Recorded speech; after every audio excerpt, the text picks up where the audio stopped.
Assalamualaikum warahmatullahi wabarakatuh. Bagaimana kabarnya hari ini anak-anak? Semoga kita semuanya masih diberikan kesehatan oleh Allah Subhanahu wa taala, sehat lahir dan batin, serta umur yang panjang dan barokah. Amin amin ya rabbal alamin.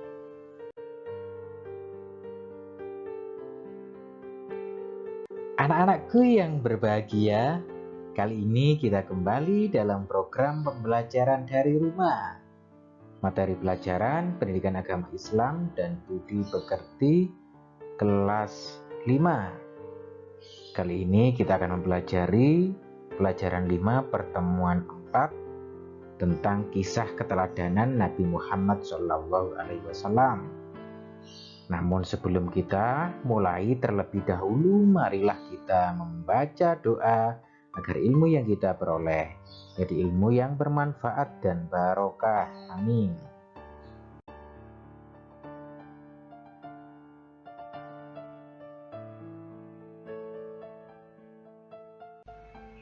Bismillahirrahmanirrahim. Raditu billahi robba wa bil islami dina wa bi Muhammadin nabiyya wa rasula. Rabbi zidni ilma warzuqni fahma. Rabbi zidni ilma warzuqni fahma. Rabbi zidni ilma warzuqni fahma. Birahmatika ya arhamar rahimin. Amin ya rabbal alamin. Anak-anak yang soleh dan yang solihah, adapun tujuan pembelajaran pada kesempatan hari ini, yang pertama, peserta didik mampu menjelaskan kisah keteladanan Nabi Muhammad SAW dengan benar. Yang kedua, peserta didik mampu menceritakan kisah keteladanan Nabi Muhammad SAW dengan benar.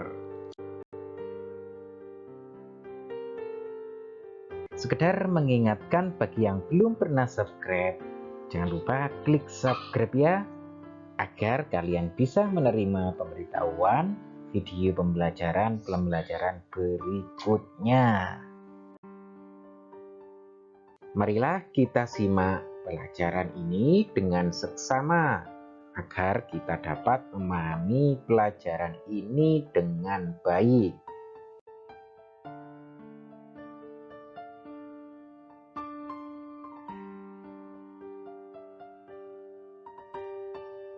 Nabi Muhammad SAW adalah nabi terakhir dari 25 nabi dan rasul, dan tidak ada nabi dan rasul sesudahnya. Nabi Muhammad SAW lahir di kota Mekah Al-Mukarramah pada hari Senin tanggal 12 Rabiul Awal bertepatan dengan tahun Gajah atau 20 April 571 Masehi. Nabi Muhammad SAW lahir sudah dalam keadaan yatim. Abdullah ayahnya telah lebih dahulu wafat, sedangkan Nabi Muhammad SAW waktu itu masih dalam kandungan ibunya, kira-kira masih berusia 2 bulan.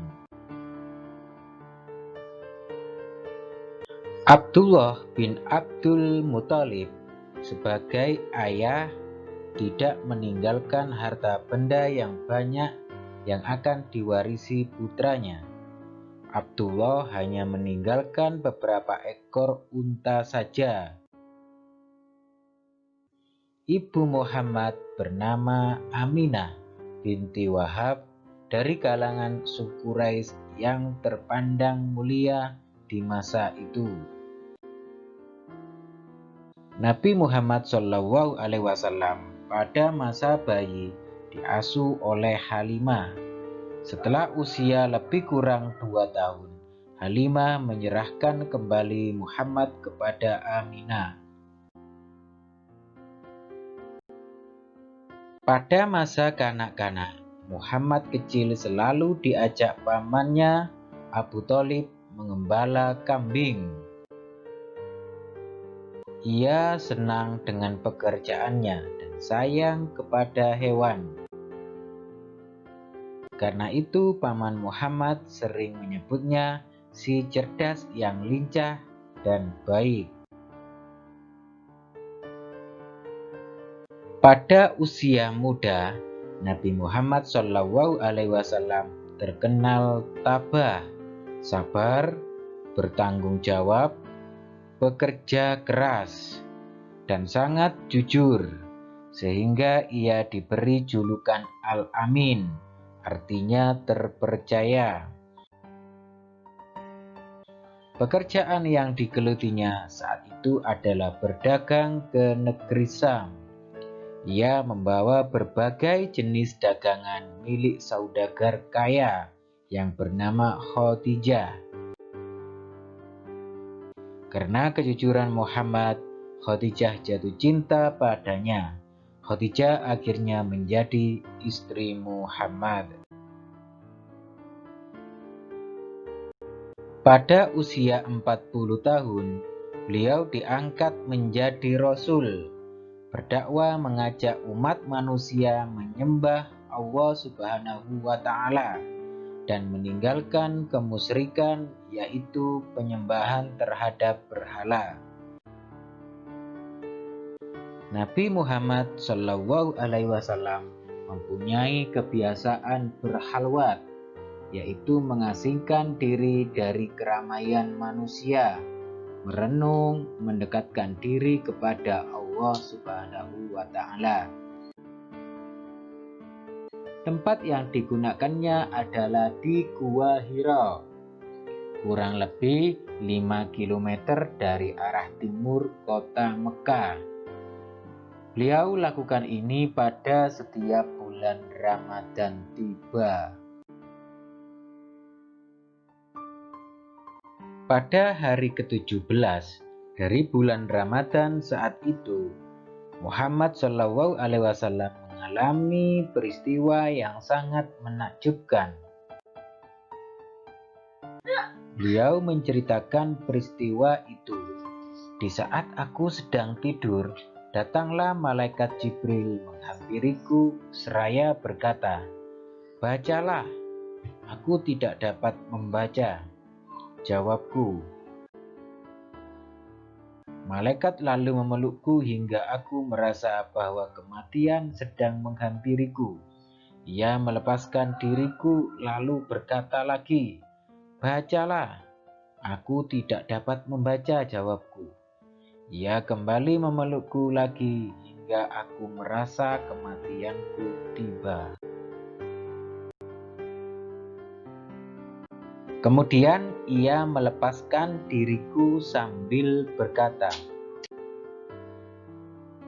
"Iqra' bismi rabbikal ladzi khalaq, khalaqal insana min 'alaq, Iqra' wa rabbukal akram, alladzi 'allama bil qalam, 'allamal insana ma lam ya'lam." Aku lalu mengucapkan kata-kata yang dituntunkan malaikat Jibril itu. Hafal seolah-olah tertulis dalam hatiku. Itulah wahyu pertama yang turun kepada Muhammad SAW, yakni Quran Surat Al-Alaq ayat 1-5.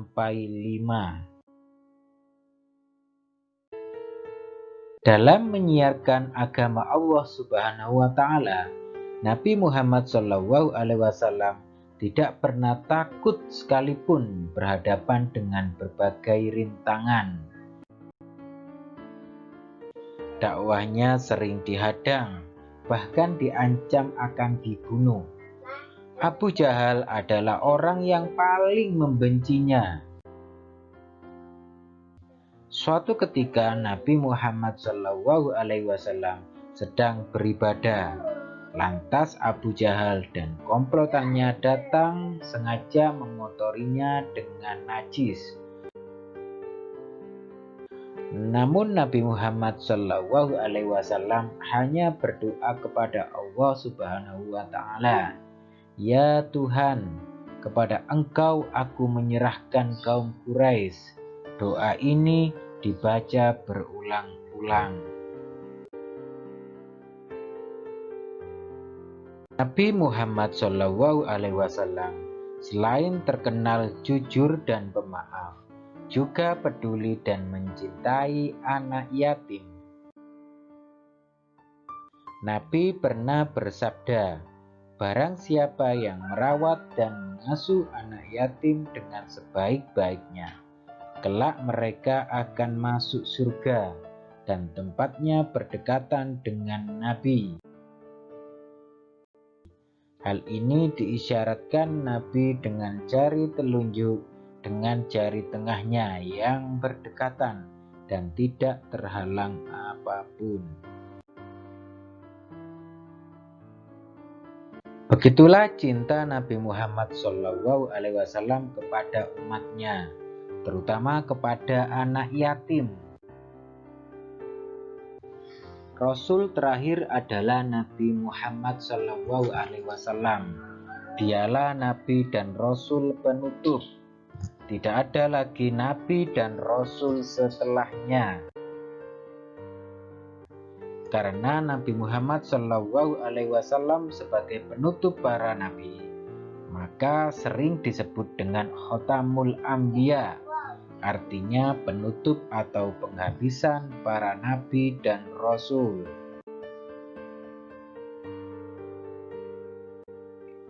Adapun pelajaran yang perlu dipetik dari kisah teladan Nabi Muhammad SAW antara lain sebagai berikut.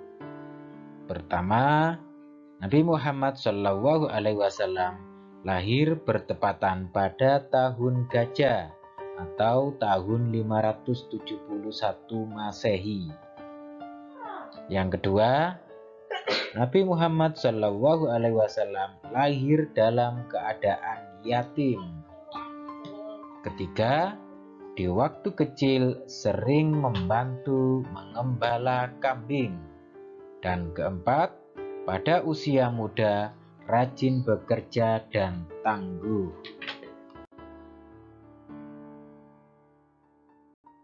Pelajaran yang perlu dipetik berikutnya dari kisah teladan Nabi Muhammad SAW.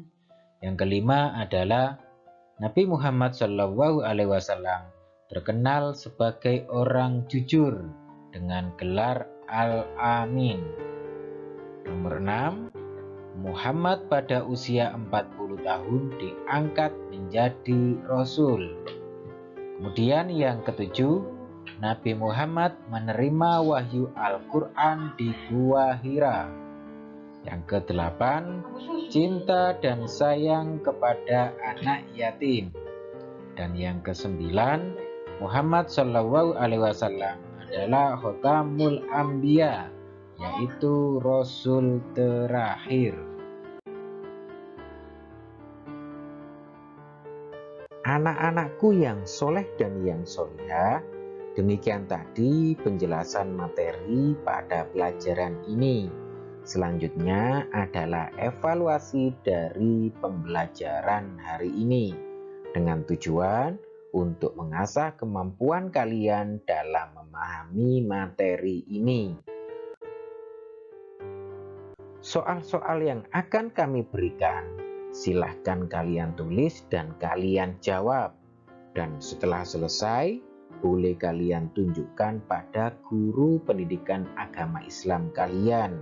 Namun, jika kalian ingin langsung mengetahui hasilnya, kalian bisa menjawab melalui link pada deskripsi video di channel ini.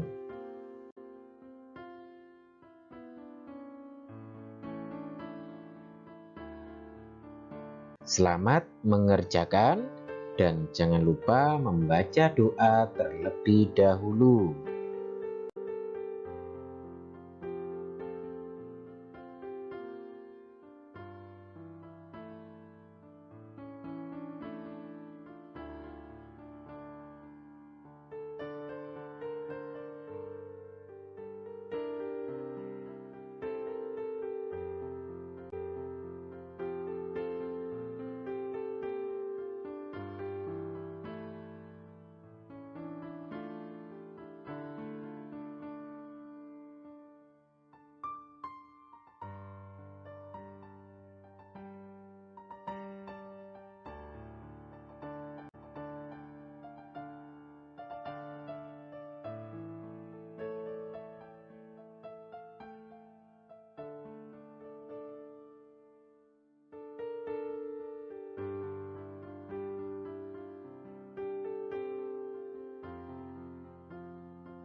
Demikian tadi evaluasi dari pembelajaran ini.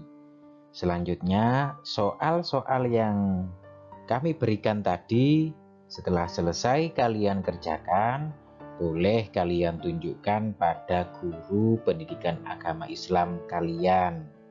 Dan jika kalian ingin langsung mengetahui nilai kalian, silahkan isikan jawaban kalian pada link yang terdapat pada deskripsi video ini. Selanjutnya, marilah pembelajaran kali ini kita tutup dengan doa setelah belajar. Marilah kita baca bersama-sama.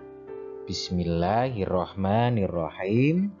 Allahumma inni istaudi'uka ma'alamtani fardudhu ilayya inda hajati wala tansani ya rabbal alamin.